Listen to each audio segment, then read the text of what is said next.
Was Jesus Christ married? Did he have a wife in a physical relationship?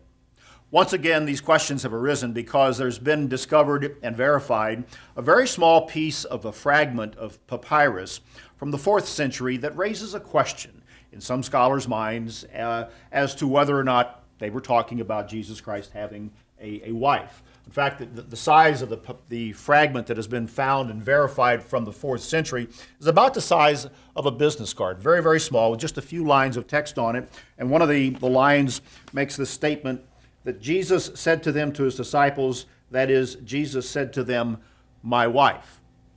Now, from this, the extrapolation is made that it's talking about Jesus having a wife. Now, that's not exactly what it is saying because there's not enough information there. And the scholars who have studied this all pretty much agree that it's not really being taught, but it raises the question and puts out the headline, was Jesus married?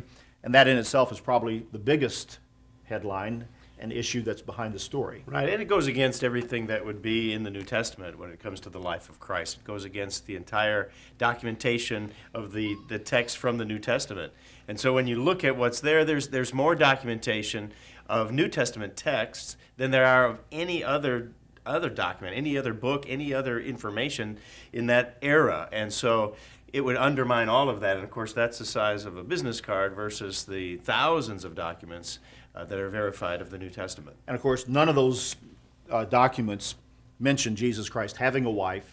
And of course, they make up then what we call the New Testament, the Gospels, the epistles of Paul. Again, no reference whatsoever of Jesus having a married relationship. He came from a family, had brothers and a mother, but not a wife there in that story whatsoever. So this 4th century find, about, 300 years beyond the time of the actual life, firsthand accounts of Christ, the difference in verifying that and credibility is just not there.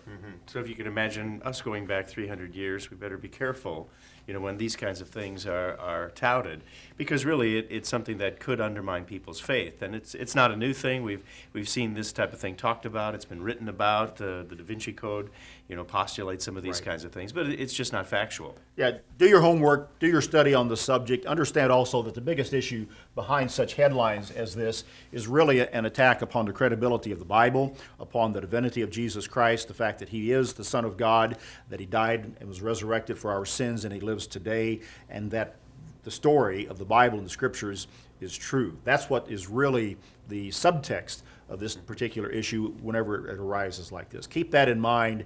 Do your homework, do your research, and don't be taken in by some of these stories. That's BT Daily. We'll see you next time.